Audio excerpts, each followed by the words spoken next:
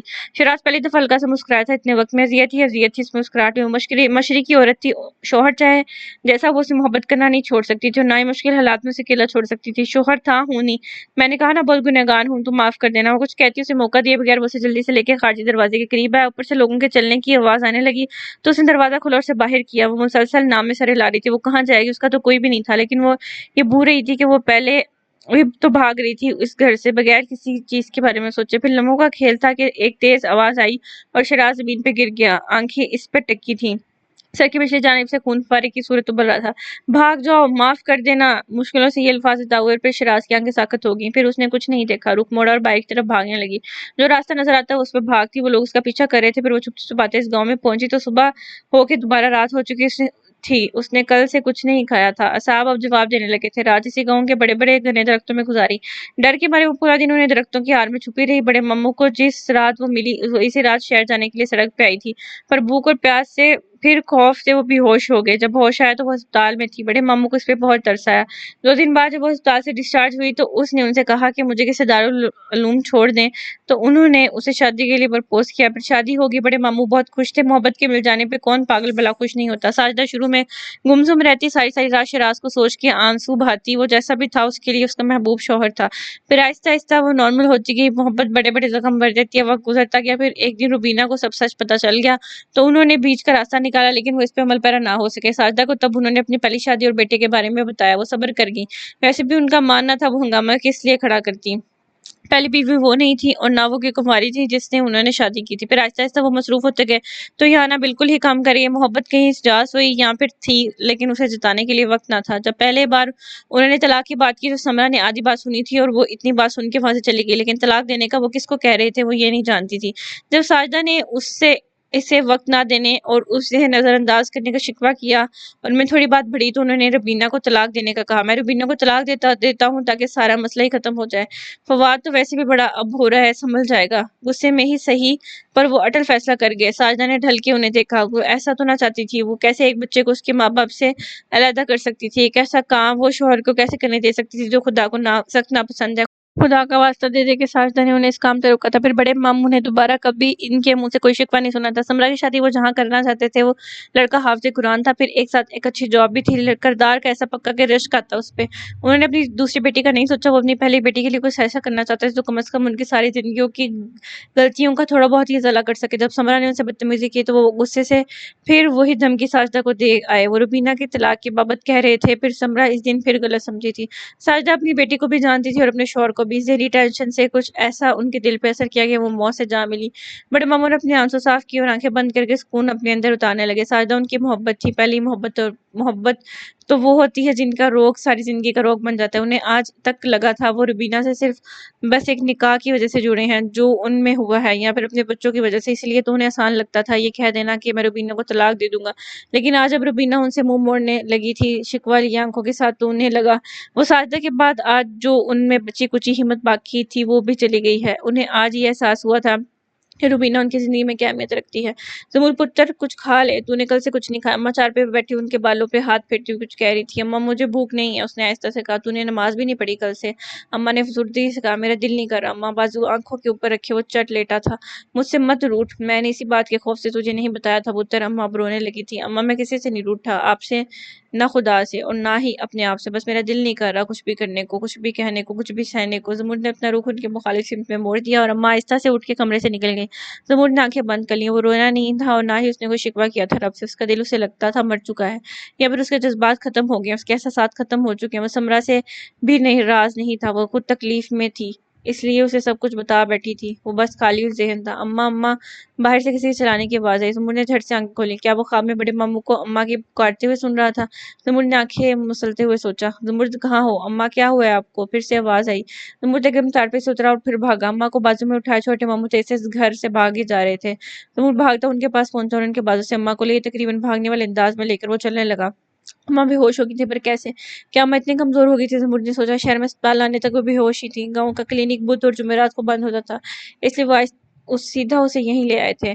فواد کو بھی وہ اپنے ساتھ ہی لے آئے تھے۔ چیک اپ کر کے انہیں ڈرپ لگنے کے بعد ڈاکٹر باہر آئے۔ انہوں نے کتنے دن سے کچھ نہیں کھایا، ان کا بی پی بالکل لو تھا اور اس عمر میں اتنی دیر بھوکا رہنا ان کے لیے زہر سے بدتر ہے۔ ڈاکٹر بڑے ماموں کے ساتھ ساتھ اپنے آفس میں جاتے ہوئے کہہ رہا تھا، جبکہ زمرد اپنے بال نوچے۔ اماں اس کے بغیر کچھ بھی نہیں کھاتی تھی، وہ یہ کیسے بھول گیا تھا؟ اس نے بے بسی بھرے غصے سے سوچا۔ کچھ دیر بعد زمرد چلتا ہوا اندر آیا اور کرسی کھینچ کر بیڈ کے پاس لگا کر بیٹھ گیا۔ اماں کو ہوش آ چکا تھا۔ اماں مجھے معاف کر دیں، آپ کی اس حالت کا ذمہ دار میں ہوں۔ زمر نے اس کا ماتھا چوما اور واپس سیدھے ہوتے ہوئے کہا، اماں کے دائیں ہاتھ میں ابھی تک ڈرپ لگی ہوئی تھی، تو قرآن ترجمے کے ساتھ کیوں نہیں پڑھتا پتر؟ اماں نے ہلکی سی آواز میں اس کے سوال کا جواب دینے کے بجائے ایک اور سوال کیا۔ اماں میں آپ سے کچھ بات کر رہا تھا، تو ابھی تک خدا سے اس لیے ناراض ہے نا کہ تمہارے ماں باپ کا تمہیں پتہ نہیں کون ہے کہاں ہے، تمہیں کیوں اس طرح بے آسرا چھوڑ دیا؟ تو نے قرآن ترجمے کے ساتھ پڑھا تو تجھے پتہ چلتا کہ اس نے تجھ پر کیا کیا احسان کیے ہیں، پھر تو یہ ضد چھوڑ دیتا۔ اماں نے اس کے چہرے پہ دیکھتے ہوئے کہا، جبکہ وہ بیزار اور بے تاثر نظر آ رہا تھا، قسم ہے روز روشن کی اور رات کی جب وہ چھا جائے۔ اماں نے آیت پڑھ کے ساتھ اس کا ترجمہ بھی پڑھا۔ زمر زمین کی طرف دیکھنے لگا۔ وہ انہیں نہیں سمجھا سکتا تھا کہ وہ کس اذیت میں ہے، اور یہ اذیت کوئی نہیں سمجھ سکتا تھا، کوئی اس تکلیف میں اس کے ساتھ نہیں تھا۔ نہیں چھوڑا تم کو اے محمد صلی اللہ علیہ وسلم تمہارے رب نے؟ زمر نے چہرہ ایک دم اٹھا کر اماں کی طرف حیرت سے دیکھا۔ کیا وہ اس کے دل کی بات جان کے خود سے آیت کا ترجمہ کر رہی تھی؟ اور یقیناً بات کا دور بہتر ہے تمہارے لیے پہلے دور سے۔ زمر جی اب تک اماں کو دیکھ رہا تھا، جن کے چہرے پہ بے شمار آنسو تھے، پر اس کا ذہن اس طرف نہیں تھا۔ اسے ایسا لگ رہا تھا وہ بند دروازوں میں سے کوئی ایک کھلا دروازہ ڈھونڈنے میں کامیاب ہو گیا ہے، اور عنقریب عطا کرے گا تمہیں تمہارا رب کہ تم خوش ہو جاؤ گے۔ اس کا دل ہلکا ہوتا جا رہا تھا، بوجھل پن ختم ہوتا جا رہا تھا، وہ پرسکون ہوتا جا رہا تھا۔ اسے یاد آیا اسے ہمیشہ بے سکونی تھی کہ اس کے ماں باپ اسے کیوں اماں کے پاس چھوڑ گئے، اور آج اسے یہ جان کے سکون آ رہا تھا کہ اماں سے بہتر اس کے لیے اس دنیا میں کچھ بھی نہیں تھا اور نہ ہو سکتا تھا۔ حالانکہ اس کے ماں باپ بھی کیا نہیں پایا تمہارے رب نے تمہیں، یتیم اور ٹھکانہ تمہیں دیا، پتہ نہیں کیسے، پر اس کی آنکھیں بھیگ رہی تھیں۔ بے شک اس کے لب آہستہ سے ہلے۔ وہ وہیں اسی رات مر جاتا، بلکہ کوئی جانور اسے لے جاتے، ایک طرح سے تو وہ یتیم ہی ہو گیا تھا، اور اماں کی صورت میں اسے ٹھکانے ملا، گھر ملا، جہاں وہ مالکوں کی طرح رہ سکتا تھا۔ آنسو لڑیوں کی صورت بہ رہے تھے۔ اماں بھی اسی طرف دیکھ رہی تھی۔ اسے مزید نہیں سنا گیا، وہ وہاں سے اٹھ گیا۔ اسے اپنے اللہ سے معافی مانگنی تھی، اسے اس کا شکر بجا لانا تھا۔ وہ دروازے کی طرف بڑھا تو وہاں سمرا کھڑی تھی اور اس کی آنکھیں بھی بھیگی ہوئی تھیں، پر وہ بنا رکے اس کے پاس سے گزر گیا تھا۔ وہ اب بھی اپنے رب کو منانا چاہتا تھا، صرف اس سے بات کرنا چاہتا تھا۔ سمرا بھاگتی ہوئی اندر آئی اور اس کرسی پر بیٹھ گئی جہاں تھوڑی دیر پہلے زمر بیٹھا تھا۔ مجھے معاف کر دیں، میں اپنی ہوش گوا بیٹھی تھی، ایک انسان کی سزا آپ کو دے بیٹھی۔ مجھے اس وقت لگا یہ ہر کوئی میرا دشمن ہے۔ وہ روتے ہوئے ان کے سر پہ اپنا سر رکھے کہہ رہی تھی۔ وہ سب کچھ زمر سے نہیں کہنا چاہتی تھی، پر میں کہہ بیٹھی، مجھے معاف کر دیں۔ ماں ہچکیوں سے روتی آہستہ سے بولی، نہ میرا بچہ نہ رو، اللہ کے ہر کام میں بہتری ہوتی ہے، مجھے یقین نہیں آ رہا تو میری پوتی ہے، میرا خون۔ اماں نے بائیں ہاتھ سے اس کے سر پہ بال سہلائے، اور میرے پاس اتنے سارے رشتے ہیں، مجھے بھی یقین نہیں آ رہا۔ سمرا نے اپنا سر اٹھایا اور انہیں دیکھتے ہوئے کہا، تمہیں کیسے پتا چلا کہ میں؟ اماں نے اس کے آنسو صاف کرتے ہوئے کہا، چھوٹے ماموں نے فون کیا اور سب کچھ بتایا، میرا دماغ ٹھنڈا ہو گیا، تو مجھے سمجھ آ گئی بات، اور آپ کا بتانے پر میں سیدھا یہاں آ گئی۔ سمرا نے ہنستے ہوئے کہا۔ اماں نے اس دھوپ چھاؤں سے لڑکی کو دیکھا جو تھوڑی دیر پہلے رو رہی تھی اور اب ہنس رہی تھی۔ ماموں نہیں چچا۔ اماں نے بھی اپنے آنسوں کو صاف کیا اور اسے ہلکے سے چپٹ مار کر یاد دلوایا، او ہاں چچا۔ سمرا نے دانت نکالتے ہوئے کہا۔ وہ اماں کے ساتھ ہی گاؤں واپس آ گئی تھی۔ اس کی اور زمرد کے بیچ کوئی بات چیت نہیں ہوئی تھی اس دوران۔ جب بڑے ماموں کمرے میں داخل ہوئے تو وہ نفرت سے رخ مارے باہر نکل گئی۔ بڑے ماموں نے رنجیدگی سے سر ہلایا۔ وہ گھر کے صحن سے باہر نکل گئی تھی، رخ کھیتوں کی جانب تھا۔ جب اسے کسی نے پکارا، وہ پیچھے مڑی تو پیچھے لوگ کھڑے تھے جو اس کے بہت قریبی تھے لیکن دل سے شاید دور۔ فاریہ جس کا چہرہ بے تاثر تھا، ففاد کا چہرہ بھی اور بڑی مامی کا بھی۔ وہ وہیں رک گئی تو وہ تینوں چلتے ہوئے اس کے قریب آ گئے۔ کچھ فاصلے پہ ان تینوں کے قدم رکے، جبکہ فواد آگے بڑھا۔ اس نے جیسے ہی ہاتھ اٹھایا تو سمرا نے آنکھیں بند کر دی۔ اسے پتا تھا سوتیلیوں کو کوئی قبول نہیں کرتا۔ بالکل شرم نہیں آئی، نہ گاؤں کے آ کے بھی اپنے بہن بھائیوں سے ملنے نہیں آئی۔ اس کے چہرے پہ تو نہیں بلکہ سر پہ ہلکی سی چپٹ پڑی تو اس نے آنکھیں کھول دیں۔ فواد اسے دیکھ رہا تھا، آنکھوں میں شرارت ناچ رہی تھی۔ اس کی آنکھوں میں پانی جمع ہونے لگا۔ پھر بہت نرمی سے فواد نے اسے اپنے کندھے سے لگایا۔ جو کچھ بھی ہو گیا سو ہو گیا، کچھ بدلنے والا تو ہے نہیں، تو ہم کیوں ماضی میں رہے۔ اس کے کندھے سے سر ٹکائے وہ آنسو بہا رہی تھی جب فواد کی آواز سنی، پھر اسے کندھوں سے پکڑ کے سامنے کھڑا کیا۔ ہے نا؟ نرمی سے پوچھا، چہرے پر مسکراہٹ جس نے زور زور سے اسبات میں سر ہلایا۔ تم ہماری بہن ہو اور یقین کرو ہم تمہیں سوتیلے نہیں مگر سگے بہن بھائی بن کے دکھائیں گے۔ نرمی سے اس کے آنسو صاف کرتے ہوئے کہا۔ اس کی نہ بہن تھی نہ بھائی، اور اب ایک دم سے دونوں کی کمی پوری ہو چکی تھی۔ مجھ سے بھی منہ موڑو گی یا قصوروار ٹھہراؤ گی؟ بڑی مامی بھی آگے آئیں۔ انہیں پتا تھا قصوروار اگر کسی کو کوئی ٹھہرانا چاہیے تھا تو انہیں ٹھہرانا چاہیے تھا، اپنی سوتن کو، ان کی بیٹی کو اور اپنے میاں کو۔ وہ پہلی بیوی تھی اور ان سے چھپ کے ان کے میاں نے شادی کی تھی۔ ان کے میاں کا قصور تھا لیکن اتنا بھی نہ تھا جتنا سمرہ سمجھ رہی تھی، لیکن تھا تو اس لیے انہوں نے کوئی تردید نہیں کی کہ پہلی شادی ان کی سعادہ سے نہیں بلکہ روبینہ سے ہوئی تھی۔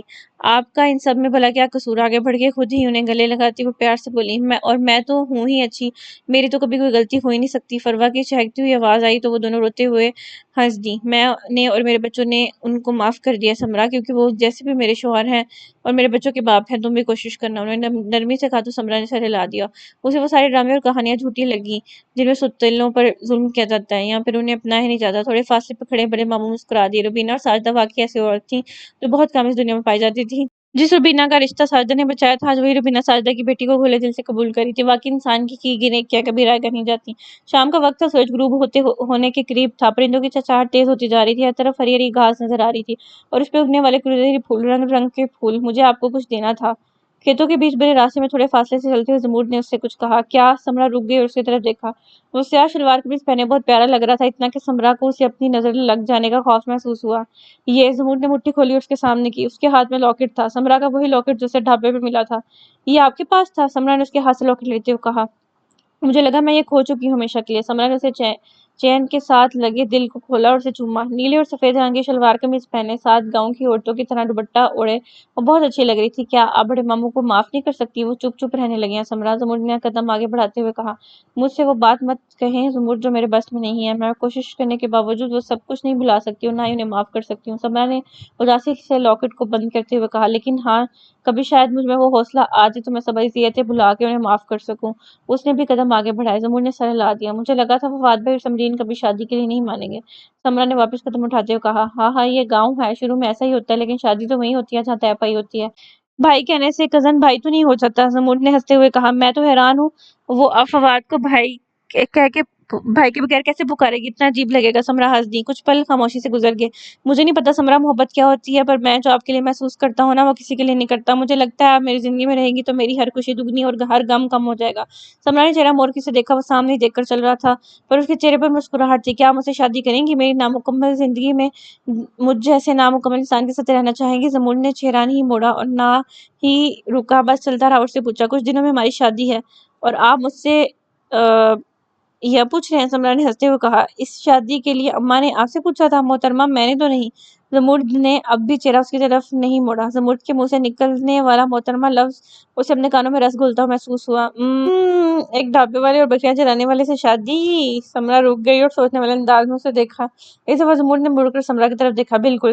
زمرد نے ہاں میں سر ہلایا، جبکہ دونوں کی آنکھوں میں مسکراہٹ، چہرے پہ ہزاروں جذبات تھے۔ بندہ کام جو بھی کرتا ہے پر دل کا اچھا ہے، اس لیے ہاں جی سمرہ آپ سے شادی کریں گی اور ضرور کرے گی، اور آپ کے ہر غم اور آپ کی ہر خوشی میں آپ کا ساتھ دے گی اور ہمیشہ آپ کے ساتھ رہے گی حتیٰ کہ ہمیں موت جدا کر دے۔ سمرہ نے اس کی طرف دیکھتے ہوئے کہا اور زمرد نرم سے مسکراہٹ کے ساتھ بنا کچھ کہے دوبارہ چلنے لگا اور سمرہ اس کے ساتھ ہو لی۔ ایک بات تو بتائیں، سمرہ نے شرارت سے کہا۔ پوچھیے۔ زمرد نے اجازت دی۔ شادی کے بعد بھی آپ مجھے آپ کہیں گے؟ بالکل، کیونکہ مجھے پسند ہے آپ کو یوں آپ کہنا، جیسے آپ مجھے آپ کہتی ہیں۔